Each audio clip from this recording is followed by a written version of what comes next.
Are we recording? We are this definitely now? recording. I double Okay. check. Hey guys, Let's welcome to the Neowin podcast, episode 5. I'm Rich Woods. I'm João Carrasqueira, What do we and got? What? this week we had WWDC. Oh Or God. It's all about Apple this week. yeah, basically. And it Yeah, was I actually liked the event.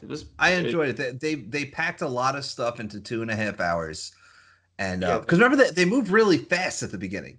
they did. I They was did. trying.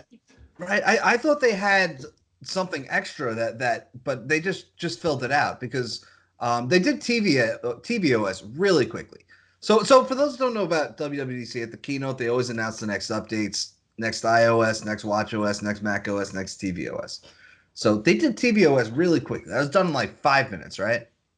Yeah, but it still had some interesting stuff. I thought it was interesting that they're adding Actually, yeah. support. Yeah, but they were fast. They were going very fast with everything. Well, there's the Xbox controllers and PlayStation controller support, and but what I thought was great was multiple users, because that is something that frustrates me on many Apple devices is the lack of multiple user support. So that's nice. If you have something in your iTunes library, somebody else has something in their iTunes library, you can play your stuff. They could buy stuff on the Apple TV without charging your credit card. It just makes sense. I wish iPads had it though. It'd be really nice.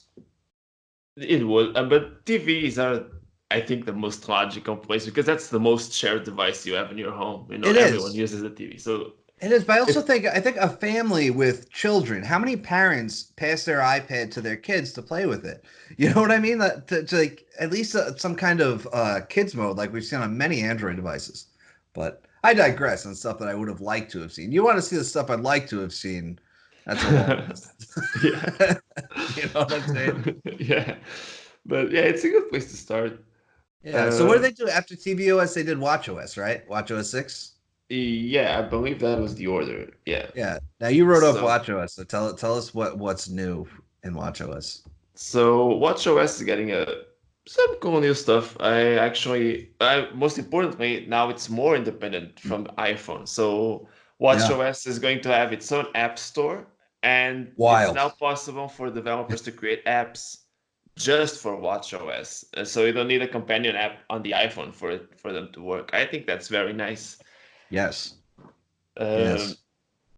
if it makes it a more standalone device, if you could use it without even owning an iPhone, which is kind of weird, but if it's a possibility, I think that's pretty cool. Yeah, I Because was thinking about that. What if they did Android support?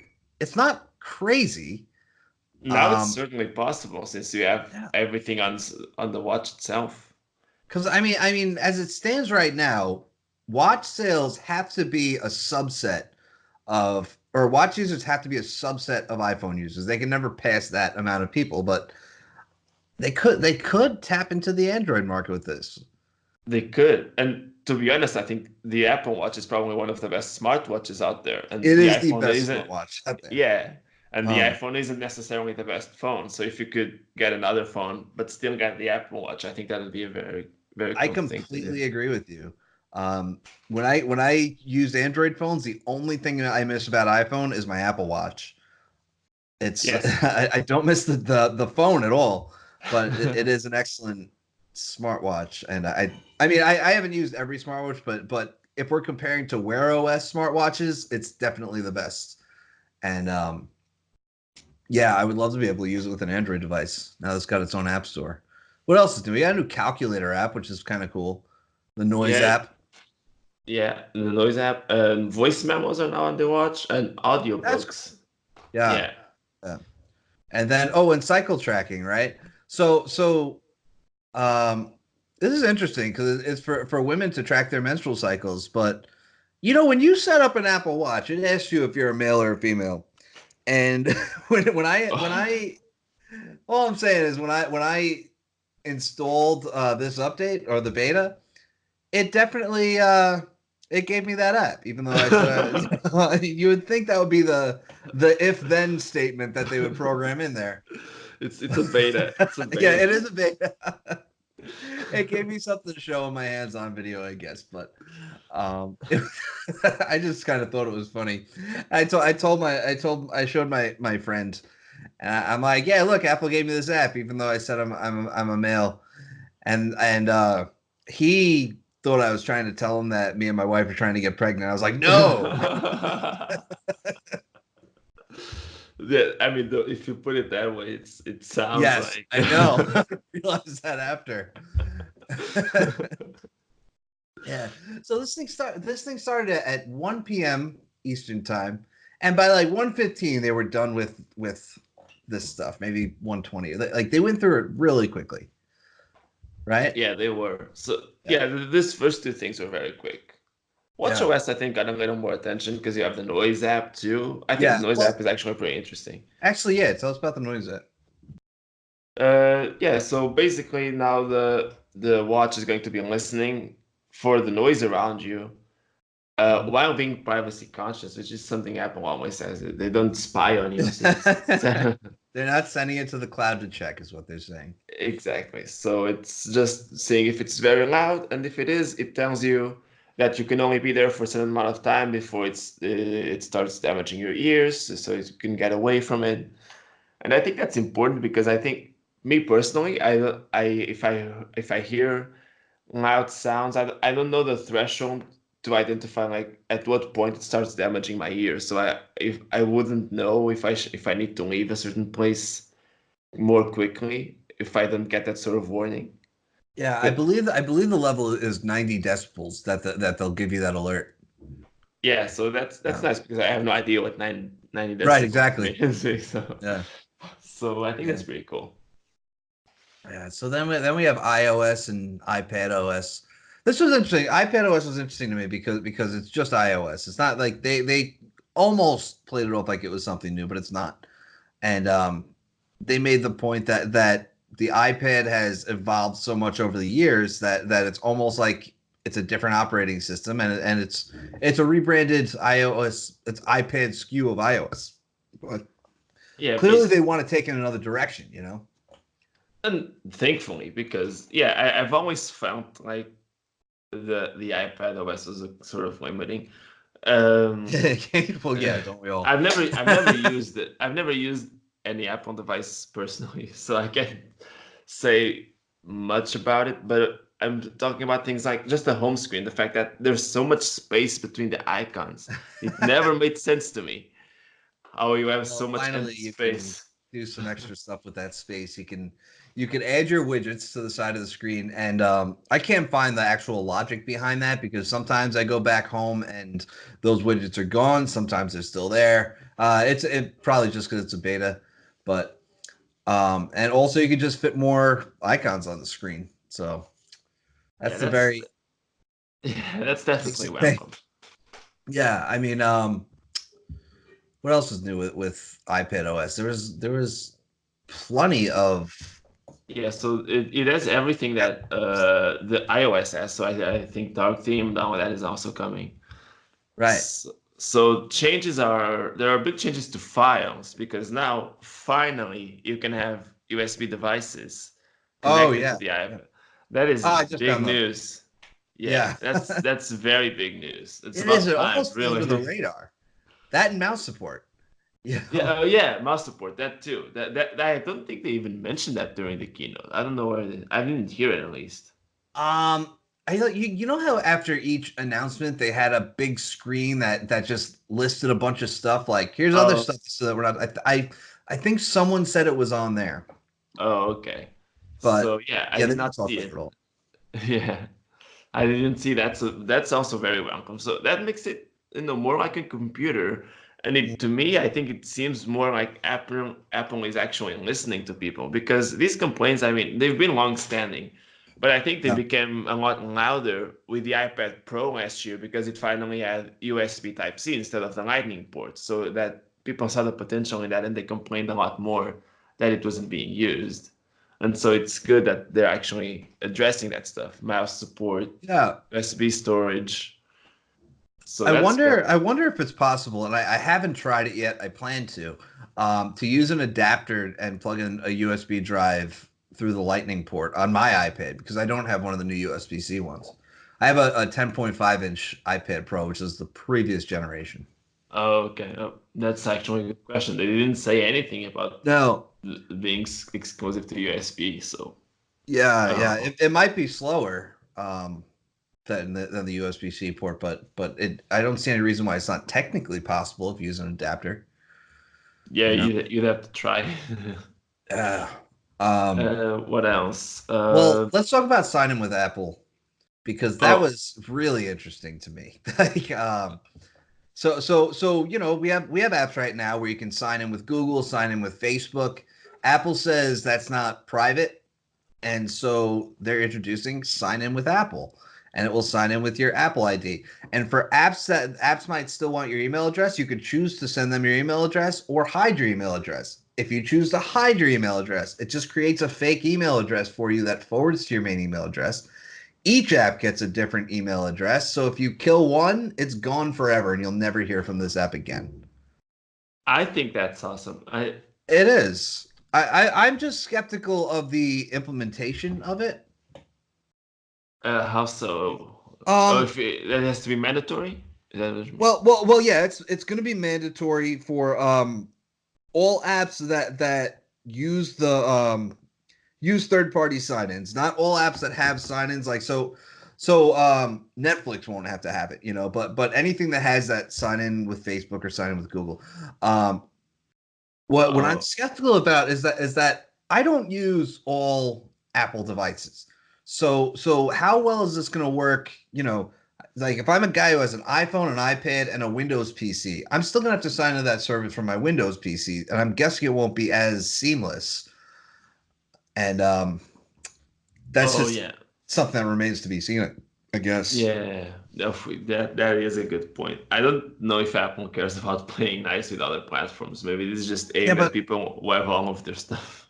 I know, but the thing is that they kind of have to though here. I Yeah, mean, they do. 'Cause the, Windows, you yeah, look at the market for iPhones is huge.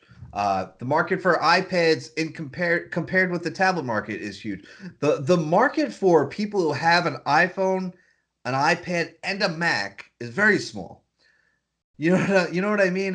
Like that have all three of those things that completely live in the Apple bubble. It's very small. yeah, Yeah. that's true. So maybe It's they'll like make it a web thing too. I don't know. I they mean, could. I hope they do. Um, but like then, Apple Music. Apple Music is, when they announced it came for Android too, right? So you kind of have to, like, if you're gonna have a family plan where a family of five might be using it, some people might have Android devices, and otherwise the product doesn't even make sense. yeah, that's true. But I don't, and yeah, they could bring it to the web, but now I'm thinking they probably can't enforce companies to implement it on the web. So even if they create that widget, Well, while it will be mandatory on iPhones, on the it would web all it won't. they could only make it mandatory in the App Store, but if you have an app, and you add that, you would want to add it to your web implementation too. Otherwise, you just have users that can't sign in elsewhere. That yeah, that makes sense. Yeah, But that that's all dependent on Apple still actually bringing it to the web. Otherwise, right. They, still, they have to. Yeah, that's the other thing, right? What if they just don't? You yeah, know, exactly. it would be But awful. But they have to. They have to. they really have to. Otherwise, it just doesn't make any sense. Yeah, yeah. We had a couple other things that are new in iOS. Just um, there's a completely redesigned Photos app, which is I mean, it's nice. They're trying to filter out screenshots and memes and just crap, which is nice. I tried it out. It's a lot better. It's not perfect, but it's better. I if you watch my iOS 13 hands-on video, I'm going through my photos. I'm like, I still see screenshots all over the place. Then I click the all photos button, and just all of my crap is there. I'm like, oh, this is actually pretty good. You know. Um, they added some new photo editing tools, and they added all of the photo editing tools to videos too. So you can edit your videos in the exact same way, which is actually kind of cool. Yeah, that is legitimately impressive. I wonder what kind of power that requires from a phone to be able to manipulate videos like that, because video editing is not an easy thing to do. Right, right, yeah. I mean, well, they've done it on iOS for like we've had iMovie. It has been a good product on iOS for a couple of years now. I guess since they started talking about the iPad Pro, so and the iPhones have that power now too. So makes sense. That's true. Yeah. The Memoji stickers. I I don't know how to react to that. I don't either. Animojis suck. So it's one of the dumbest features, especially in the beginning, because you can just send a message, and it's a little more fun now because you can put an Animoji on your face when you're on FaceTime, and so they added these stickers, and made from your Memoji, and you could send them to people. They're just automatically made when you install iOS 13. They're just there. So that's nice. Yeah, nice is a weird choice of words. It is. It depends on your definition of nice. Oh, you know what I'm excited about is the lyrics in Apple Music. So we've had lyrics for a few years, and basically it just gives you, it's almost like a text document with just lyrics. So now it's going to highlight the line from the song as it's going through the song. And this is like what Amazon does with their X-ray lyrics. It's awesome, It is pretty nice. I don't think my neighbors will like it, but What? my neighbors might not like it if I use that. But it is nice. It's also on tvOS, but we skipped that over. Yeah, and But I think macOS too. I think it's everywhere except WatchOS. Which makes sense. I mean, well, I mean, you have music on WatchOS. It wouldn't surprise me if it actually worked, because you're just going one line at a time, right? So you can fit that on the small screen. I don't know. Probably. I don't know. But then you have to have your watch in front of you in a weird. You have to raise your wrist to sing. I don't know. It's weird. That's true. I can tell you, I subscribe to Amazon Music Unlimited and Apple Music because I'm an idiot, and it's one of my favorite features about Amazon Music. It's awesome. So, it doesn't work right now on the betas. Every song just says no lyrics available. You can't even get the old implementation of lyrics. So, hopefully they get that done by the fall, because it wouldn't surprise me if it took them longer, because this is something that actually does take a lot of work, right? Yeah, I can see that, but if they're going to announce it, if they don't implement it, then you'd better hope that at least the old implementation is available until then. That's true. That's true. Let me tell you something though. There is something that they announced that won't be available when they launch this in September. There is something. There's always something. I don't know what. It's sometimes it's the thing that I'm looking forward to most, but there's always something that's like something that's going to show up in iOS 13.1. Remember, messages in iCloud took like a few minor releases after that. Yeah, there's 11.3 or something. Yeah, something like that. It kept showing up in betas. It kept taking longer and longer. So, group FaceTime was another that took extra time. So I think that's about it for the iOS stuff. We were kind of all over the place, just kind of talking. Yeah, there's a lot of. Oh, wait! Swipe keyboard, right? About time. I mean, I thought it was already possible. It's been like 10 years, but it's been like 10 years since I've done this on an Android phone. And thing is, you could do it with a third-party keyboard on iOS. You can install like SwiftKey or something, and the thing is, third-party keyboards on iOS are not very good. The big problem with them is that you'll open a text box and it doesn't always launch the third-party keyboard. Sometimes it just launches the stock keyboard, and it takes a while to just get used to it working that way. So maybe they've gotten better in recent years, but I stopped trying. So it's nice that they added it. It's on iPad too. You can pinch the keyboard to get a smaller floating keyboard that you can move anywhere on the screen. and you use the swipe gestures on that. So yeah, after about I'm pretty sure I've used it in 2010 on my original Samsung Galaxy S. So Yeah, yeah. it has been around for a long time. I It remember using it has a few years ago too. years. Yeah. Yeah. Even So Windows Phone had it, so I don't. yes. Windows Phone had an excellent keyboard. All right. It did. It actually did. Yeah. Yeah. So the Another thing, devices, what? another thing Windows Phone had that iOS has now is dark mode. So Yes. Yes. it may not have It, been good for much, but dark mode is getting everywhere eventually it after is all these finally. years. Yeah. Yeah, and Android Q is going to have dark mode later this year. So Apple took that shot at Android, and that only 10% of devices are on Android Pie, and I don't know. It's like they have to do that every year, but I don't know why they say it because it's like, guys, we know. You know, what's the point in even saying it? It's always fun making fun of Google.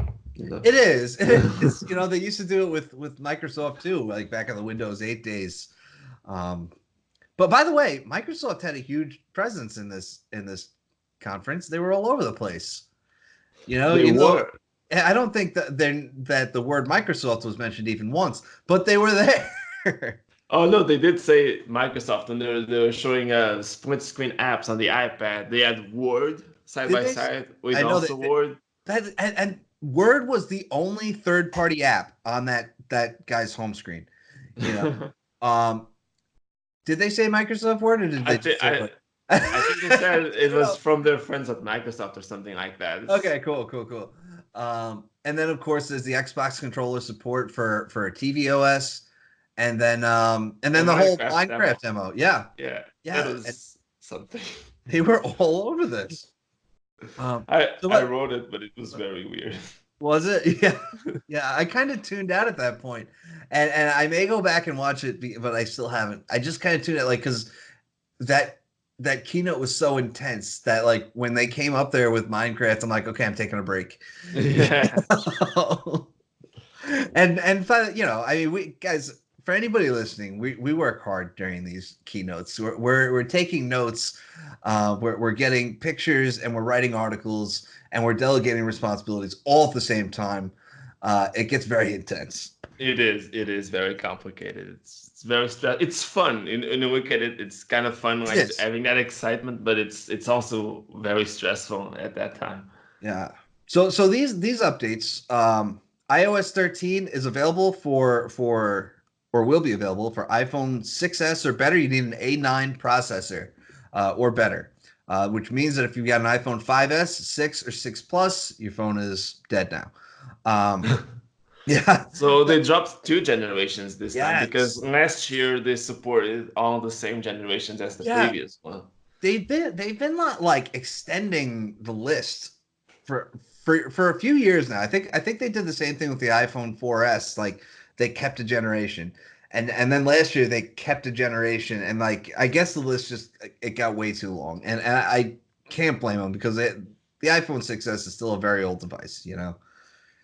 So interestingly, iPadOS requires an A8 or higher, and so that's iPad Mini 4. They killed the iPad Mini 2 and 3. iPad Air is gone, and that's it. So anything with an A7 is dead from the iPad side of things.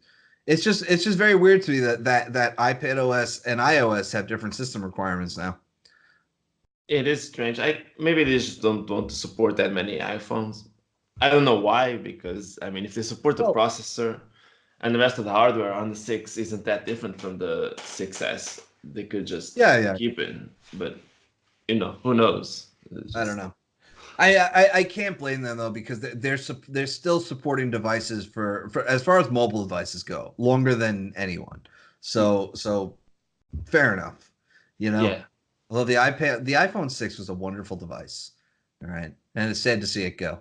It was just an excellent phone, one of my favorite iPhones ever. But I digress. WatchOS 6 is for Series 1 and later, same devices as last year. Same thing with tvOS 13, um, which is Apple TV Series 4 and Apple TV 4K. And yeah, so it's really just the iOS and iPadOS that's killing off devices. So let's talk about macOS. And iTunes is dead. Yeah, On macOS. on Not on macOS. Sorry, it's still alive and well on Windows. Um, well, yeah. What? I don't know if you can say if it's well on Windows because it's a very weird software. But I just took a sip of a drink before you said that, and we came very close to a mess. Yeah, right. Yeah, so on macOS, they're killing off iTunes and replacing it with music, podcasts, and Apple TV apps. Um, Also, the functionality for like if you plug in an iPhone or an iPad into your Mac, that's now in Finder. So, yeah, splitting into 3 apps. I hear this; they still feel bloated. I don't. I use them briefly, but I don't care. um, yeah. Other than that, most of the new features are similar to what we see on iOS, like new Maps features, new Photos features, new Reminders app with Project Catalyst, which is bringing kind of a universal Mac platform between yes, iPhone, iPad, and Mac. So one app for all devices, like we have on Windows and have since 2015. exactly. It's the same thing, except people actually care about their mobile apps, not. Yeah. Right. Right. Oh, there's Sidecar. You can Right. project your screen to an iPad or something. That's actually That's it, kind of right? interesting because suddenly like you can project your screen to an iPad. That means you can use it with touch, right? And you can use it with the pen, or the pencil. So yeah, it's interesting for I guess graphic designers and all that. So I if you just use think the it's pen, interesting because Apple has been very hard against any kind of touch support on Macs, and this is almost a different direction from that standpoint. You know what I mean? that is true. I wonder if they're ever going to make a touchscreen Mac, like a MacBook with a touchscreen. I I mean, don't this know. sets I the think that's where precedent, kind of. iPadOS goes, and I think that's what they want, at least. You know. That's likely. Yeah, because they're also making the iPad a little more computer-like. So Yes, a little bit every year. You know. I thought they would announce. I keep waiting for them to announce Xcode for iPad. You know, just the ability to develop apps on your iPad that has with to happen sooner or later. yeah, I don't think it's that crazy to make that happen. I mean, Right, right, it's, it'll probably happen eventually. yeah. I don't know why they won't. I was listening to Windows Weekly, and Paul Thurrott called iTunes on Windows The Walking Dead. Um, he compared it to The Walking Dead. You ever watch The Walking Dead or read the comic? Uh, I know about the show. I watched like one episode or two loosely, never really tried to follow it, but So, I know the concept kind of. all right. So basically, it turns out that everybody in the world has this virus, which means that when anybody dies, they turn into a zombie. So the term "Walking Dead" is actually referring to the living. Um, so iTunes is the Walking Dead. you know. Um, yeah, Apple's just kind of like we talked about Apple's willingness to support other platforms with new features, and they don't want to. They only do it when they have to. They release iTunes for Windows back when the iPod was fairly new, when they realized that they couldn't just have it for Mac. They did Apple Music for Android because they realized they couldn't just have it for iPhone. So I guess they're fine with their one app on Windows, which is a bummer. Yeah, it is. I do. It would be nice if they split it as well, but I don't think they bring Apple TV to Windows either way. But No, but they should though. It's you know, considering how much they focus on services these days, you would think that they want to be there. I don't know. You'd I think don't so. know. I think Apple has a weird perspective on things. Maybe they just want to push those services to people who already like them, the company as a whole. So Yeah. maybe they're just targeting people who already have iPhones and trying to grow their ecosystem. Maybe next time just buy a Mac and you can get Apple TV there, Well, are something you like that. going to? You know, it's like there are so many iPhone users that have Windows PCs. You know, and they know that. I don't know. I guess they just assume that you don't use it. I just want iMessage. That's all I want. That seems even more unlikely. Well, I mean not for Windows. They could do it for the web. I've been using the OnePlus 7 Pro, and then I was using the Moto Z4, and I switched back to the iPhone to test out this beta, and the one thing I miss is Android messages, because with Android messages I can send text from the browser, you know. So It's weird. I actually people praise that. I praise that kind of feature too, and even the your phone linking and all of that. But I never use it because I don't do any sort of messaging on through SMS. I don't know if I'm the only one. oh really? Yeah, I you might just be. I just really don't care about SMS in general. I've heard it in Europe it's more popular to use like WhatsApp or something than SMS. Yeah, I just use So, Telegram actually. Just yeah. Yeah, well, we send a lot of SMS here, and it's a real it's I don't like that I have to take out my phone to do it now, you know. So iMessages for web would have been nice. I tweeted a bunch of things that they did not announce at the time. Mouse support for iPad was on there, so of course it's Twitter, and everybody had to point out that, you know, that there is mouse support now, and I still hear about it 4 days later. people never let each other Yeah. catch a break, you know. You know what else would be nice? Because I'm just looking at this tweet right now. App Store commission changes that would let you buy a Kindle book from the Kindle app. You know what I'm saying? Wait, you can't buy a Kindle book? Wait, No, it's what? absurd. No, if you go into the Kindle app, you can't buy anything. You could just read books that you've purchased online. Same goes for like the Amazon Prime Video app, and the reason is because Apple takes a 30% commission for any in-app purchases.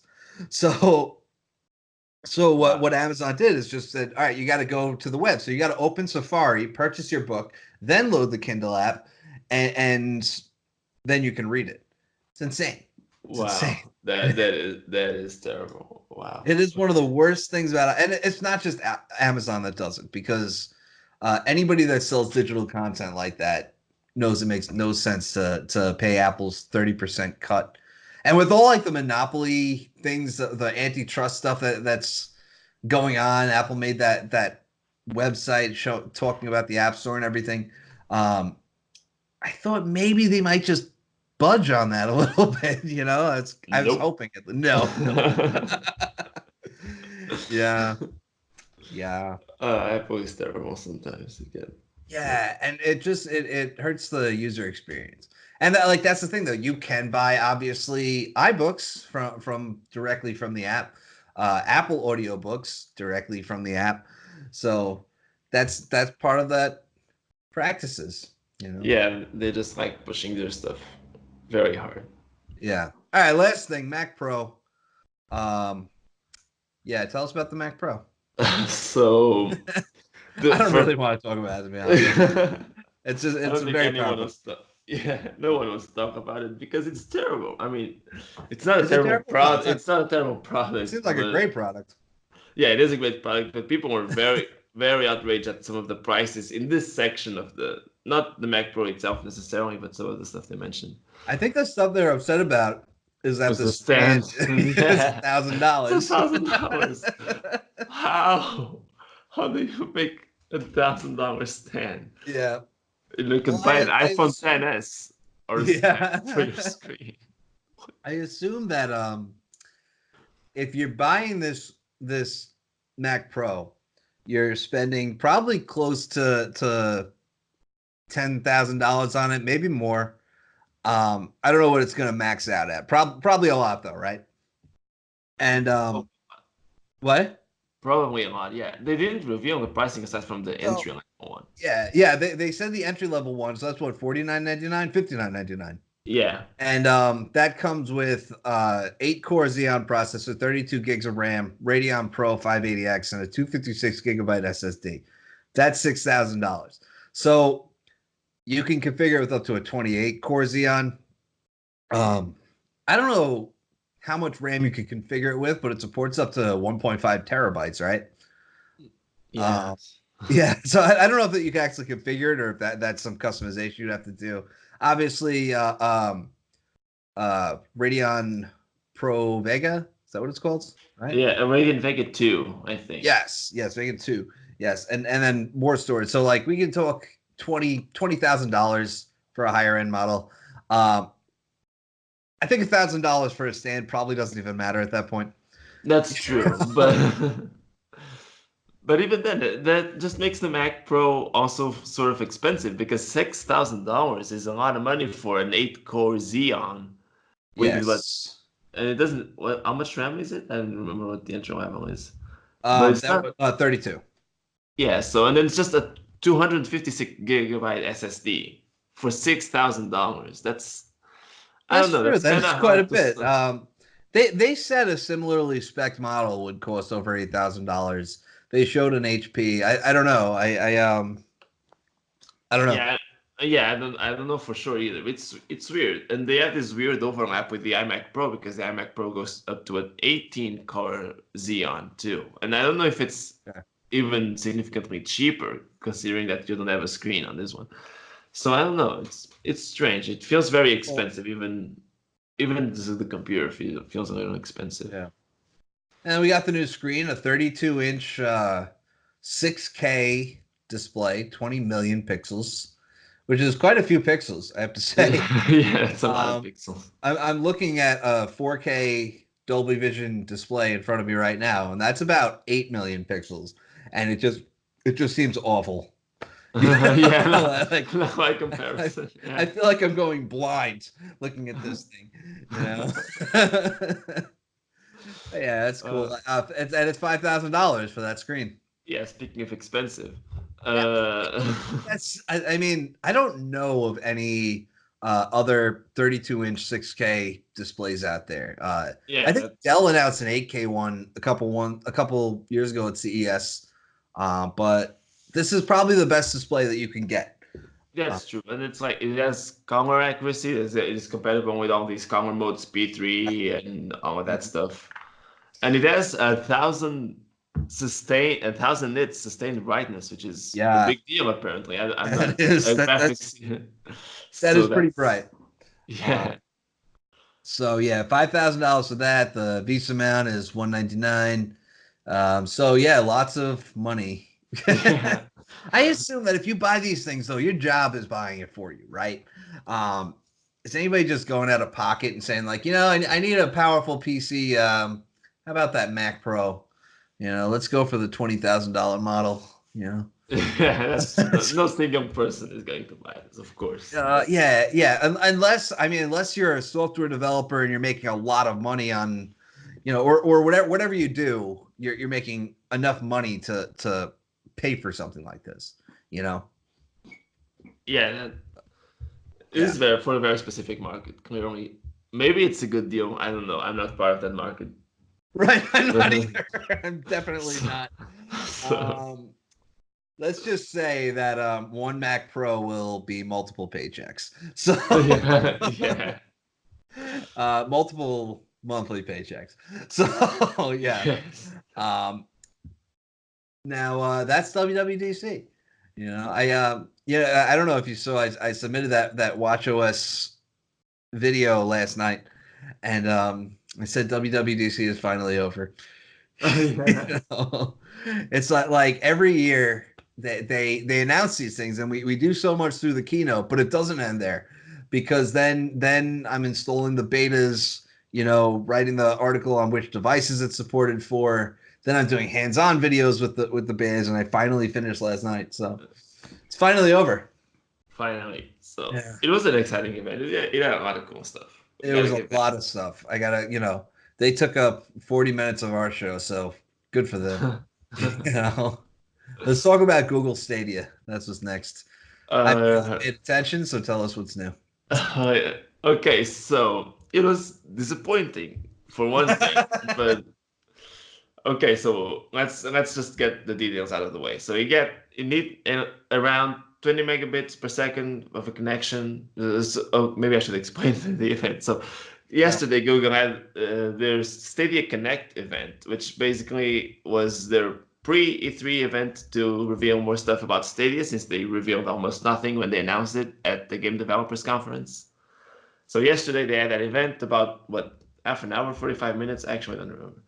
it was under Uh, half hour. I think. I think it was like 12:25, and it was over. Yes, okay, so I'm gonna under half an hour. So Yeah.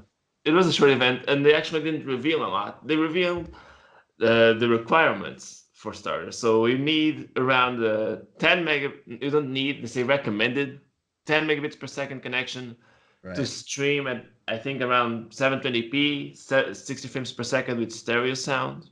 Right. And then if you want to go all the way up to the maximum quality, 4K HDR, 5.1 surround sound. They recommend 35 megabits per second That's of not internet. terrible. Yeah, that is better than I expected. I wonder if they can live up to that, because that doesn't seem very easy.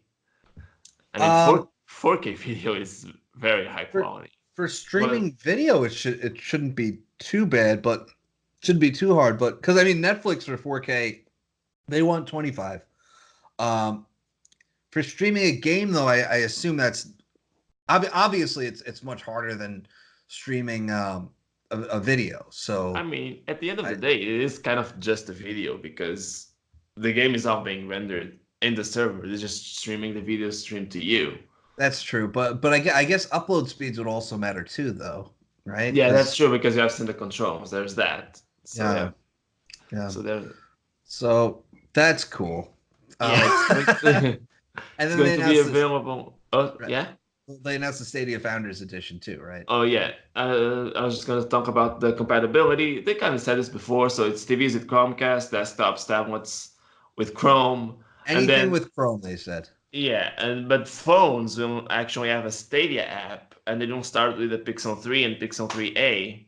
So not every Android phone is going to have it out of the box. Did they say anything about iOS? I would Yeah, think they they did. want it on iOS, right? Oh, yeah, they did not mention it specifically. They just said it started the Pixel 3 and 3a with the Stadia app, and then they expand to more smartphones. They didn't specify operating systems, I think. I don't think they said Android smartphones. They just said smartphones. Right. So hopefully, I mean, otherwise it's kind of a big market they're also missing out on there. It doesn't make any sense, I think, to not support iPhones. So what did they show about 6 games? Yeah, so they did That's not awesome. show they did not show a lot of games. That's awesome. So Six I think games. they have Wow. yeah. Wow. So that's the big problem with Google Stadia. They still don't have that backing from developers. They announced Baldur's Gate 3, which that's a whole new game, and they got that announcement themselves. So that's kind of cool. But aside from that, Yeah, eh. I mean, you got Ghost Recon Breakpoint. I'm not sure if that's a new game. I don't think that's a new game. I don't know. And then the Division 2. We got Destiny 2. Yeah. Uh, so it's all existing games, nothing new, and they're not also not the most recent games. I mean, the Division 2 is kind of recent, and Baldur's Gate isn't even out yet. But it's They have this Stadia Pro subscription for $9.99 a month that apparently doesn't include much, and you still have to buy games if you want the good ones. yeah. How would you feel about spending, I don't know, $60 on a game that you can't download because your ownership of that game relies on Google Stadia being around forever? Yeah, this is a very, very strange model, because we were thinking of this as like the Netflix of games, But even Right. Netflix lets you download shows to watch offline. It didn't before, but now it does. Right. So, and then you subscribe to Netflix, you pay the subscription and you get access to everything. So, it, Right. Right. in this case, you're paying for the ability to use the servers, and then you still have to buy the games, and you can't even play the games unless you're online. Right. Right. So, Um, it's strange. so one thing is that the hardware is cheap. That Stadia Founders Edition comes with a controller, a Chromecast Ultra, 3 month Stadia Pro, um, Destiny 2 Experience exclusive Stadia name, which means you get to be one of the first to pick your name, um, for 129 for all that stuff. So you So know yeah, that that's good that's value, well, at it's a least. lower barrier of entry than say an Xbox or a PlayStation. Yeah, Um, that's true. You got the controller is $69 separately, so that's already part of it. And then Chromecast Ultra, I don't know how much it costs, but I I'm think it's also assuming. $69. So yeah, that alone is already cheaper than you'd have to pay for them separately. So that's kind of nice. Here's the And thing. I don't think Google understands gaming. yeah, that's I That's was what I thinking that got from too. this show, this 25-minute show. I don't think Google understands gaming. I don't think they understand gamers. Um, That's I agree with you. I think they're focused so much on like their ability to handle the streaming, just the yeah, streaming capabilities, and more so than the games. And they're right. not making this for gamers. It's like they're just boasting about their ability to do this. Well, it's very straight. Like you can't. Could you imagine? Like look at how Microsoft and Sony do their E3 presentations. It's flooded with game trailers because that's what people want to see, games. Um, you can't announce a gaming platform and say, "Hey, you could pre-order this today," and just show 5, 6, 7 games. You need more than that. You need a lot of games. No one that like gamers aren't just going to take your word for it that you're going to have good games. You know what I mean? It's just Yeah, not. for sure. Like Uh, Microsoft's Project X Cloud, we already know that technically it can support every Xbox One, every game that's playable on the Xbox One, which includes backward compatible games from the Xbox 360 and the OG Xbox, technically. So already we know that thousands and thousands of games are playable on xCloud. and You yeah, and that for me, that's I've said this from the start. From the start, sort of. That's Microsoft's strength. They know gaming. They've been in this for so long. right. They they know this. I don't think Google understands the market that well. They're Right. just trying to do it because it's cool and it's a big market right now, but they don't understand the people in that market. I don't think so. I don't I just I like at this point I don't understand why anybody would pre-order a Stadia Founders Edition. I also hate Chromecast as a product. Otherwise, I would say that's a reason. I just I hate Chromecast because I think it makes more sense to actually have a physical remote control, and you don't have that with Chromecast. You know, Oh, but okay. and also the fact that the base model doesn't support 4K, like what is that? Yeah, You so the know? base model isn't. Oh, I don't. Oh, No, yeah, no, the Chromecast, Chromecast. Chromecast. Oh, yeah, Like, okay. like if you buy an Amazon Fire Stick or a Roku stick, for $50, you get 4K support. Chromecast, you need to get the Ultra. Whatever. Right. I digress. But we'll hear more about Project xCloud next week. And how much do Yeah, you on think they're going to Sunday charge for that? probably. You think they'll have a separate subscription? I think most likely they'll have a separate subscription. I don't know what to expect because Google did things I didn't expect them to do either. So the Yeah. way they're doing this is very strange, and I don't know. I hope Microsoft doesn't follow their footsteps in that sense. Now, well, here's the thing: Microsoft subscription offerings are getting a little confusing. We have Xbox Live Gold, and then we had Game Pass. Then we got Game Pass for PCs. However, like we talked about, I think last week, there are some Game Pass games that you can play on PCs, which if they're Xbox Play Anywhere, and then to make it all easier, they have Game Pass Ultimate, which should include everything. Um, so hopefully that at least xCloud is just bundled with Game Pass Ultimate. I really hope it's included. Oh yeah, You know? yeah, that would make perfect sense. Yeah. Really, it would. Yeah. Or if it could be part of Xbox Live Gold, which would make it part of Game Pass Ultimate. I just, if it's another $10 a month thing, it's gonna be so annoying. It is. That's gonna be a lot of subscriptions going on. But Yeah. as long as you get more games out of it, that's Well, I which is also it. wonder how many games they're gonna have at launch for xCloud. You know, I would certainly hope it's more than Stadia. what 7? Yeah, I'm sure Yeah. more than Stadia.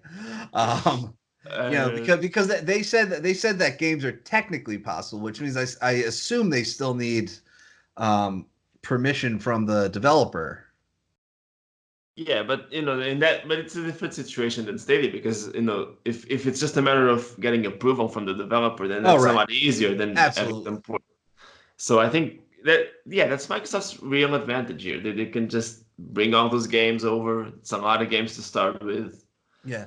Well, same thing with like Xbox backward compatibility, right? All Xbox 360 games are technically playable on the Xbox One, but they still needed to get the licensing, and they, eventually it got to it's like over 600 games now or something.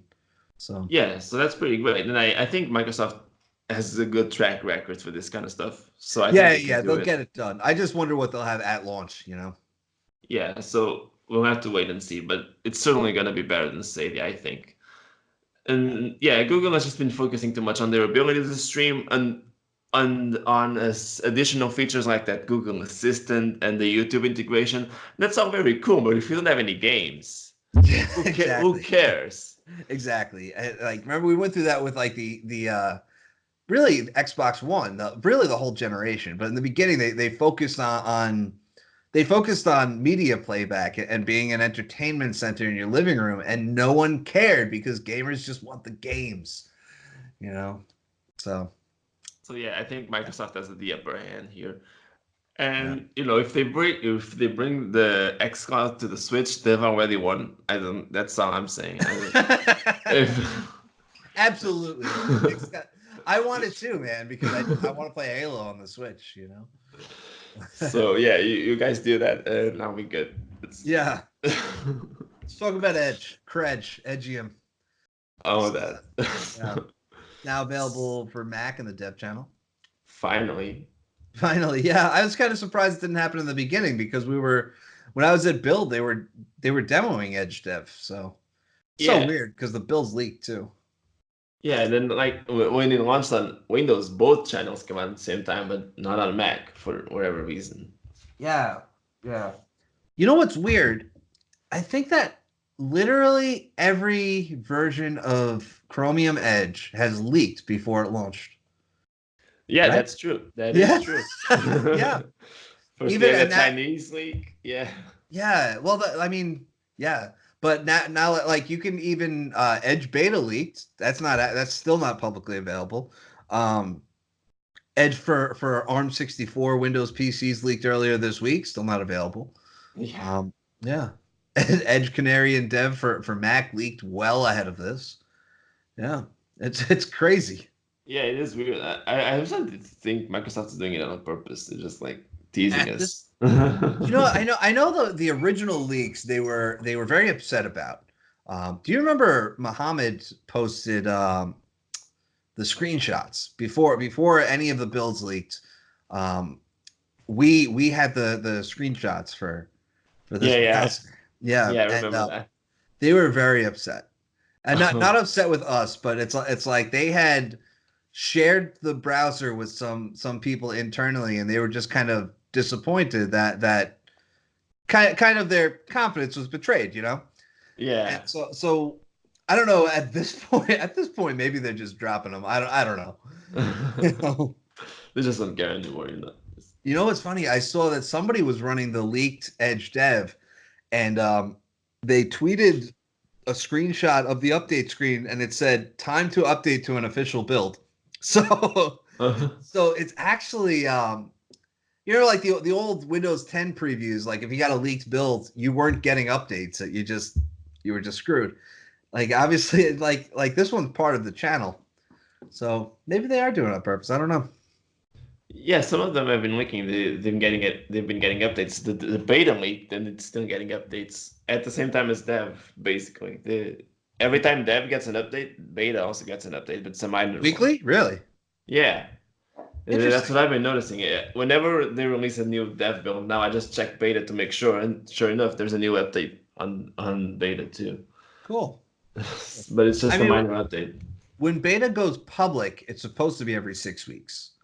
So Yeah, I wonder what's taking them so long. I would think like they'd give the 6 weeks after the dev channel launch, and then just add beta I because of that, something like that.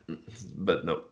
I mentioned this after build, where they just keep announcing features when they like the core stuff isn't done. I would assume that before you call something beta quality, you would want it to run on ARM64 devices first. Oh Uh, yeah, we've talked about that. Older versions of Windows, because it's not supposed to be different SKUs for Windows 7 and Windows 10. It should just be the same browser. So I assume they want this to work on all platforms before they go to before they call it a beta, because beta is really supposed to be very stable. You're supposed to be testing kind of the final bits before release. So That's true. Yeah. yeah, I assume they're waiting, but so Edge Dev is available on macOS now. It's updated weekly. If Canary was, because stuff does break on Canary sometimes. We've seen it already. Yeah, it Canary's does. updated daily for those that are using it. So yeah, it gets So frustrating. I don't use Canary on Windows. I use Dev. What are you using? I use Canary usually, yeah, Do you? because Okay. I like taking risks. Yeah, I kind of grew out of that. I used to run Windows Insider previews on everything, beta everything, but it's like then something crashes one too many times when you're doing something that's a little too important, and you're like, screw this, it's not worth it. Yeah, I can understand know? that. My main PC is now just actually I still have it on the release preview ring, but aside from that, my fast ring machine is just sitting Yeah, there but for and then it's something it's else. also I ask myself, like, is it worth it? Is there any are there any new awesome new features in Edge Canary that I really want to get right now? And it's like it's all right. I'm all right with Dev. I yeah, I grew out of it, like I said. But Uh, yeah, Canary hasn't been that unstable for me. That's why I keep using no, it. it If there was hasn't, but anything big, it hasn't. It's been very good. But the point is, tomorrow's update might not be. yeah, It's like it's hit or miss. And I always say this to I used to write this in Windows Insider Preview articles, which is that like these are the known issues, but we also have 6 months more previews. Something else is going to break between now and then, so just be aware of that. Because remember, like the first few months are always just no new features. So like, why are you updating when there's no new features? There are known issues, and other things are going to break. You know. yeah. It's at the start of the program. It's kind of So pointless to join, but right, but and it's not the best example with Edge because it's not the same kind of development path. But the point is, like, tomorrow it might break, tomorrow it might not. Or it probably won't. You know. yeah, we don't know. I can understand that. I take the risk because Yeah, I haven't run out of patience yet. I'm only speaking from my own personal experience. Yeah. So we got a new build this week. Oh, you Uh, did get a new dev build, just more fixes, for yes. stuff. Yeah, just fixes, nothing big. Yeah, but What it's else? earlier than usual. They release on a Tuesday. It's usually Thursday night, and Oh yeah, and they said it's going to be Tuesdays from now on, right? I did they I actually. believe, yeah, I believe they said you can expect Tuesdays from now on. So there's that. We got a new Windows 10 Insider preview, 18912. Still nothing big. No, narrator improvement. We also And got, what does it say? A couple of hidden improvements. oh, it's Tell us about this that. I saw. It's not. It's still nothing big, but there's some stuff that Microsoft hasn't really mentioned in the change logs. So if you go to the settings, I actually don't know if this is actually available. I saw some people saying that you need to go into the registry or something. Mhm. But one of them is that the calendar file on the desktop. If you click the plus button to create a new event, instead of opening the calendar app, it can just create a new event from the flyout, so you don't have to go into a separate place to do that. I think that's exciting. It's easier. I mean, I Yeah, guess. sure. Nice. It's something. It's something. And then it says Windows Update.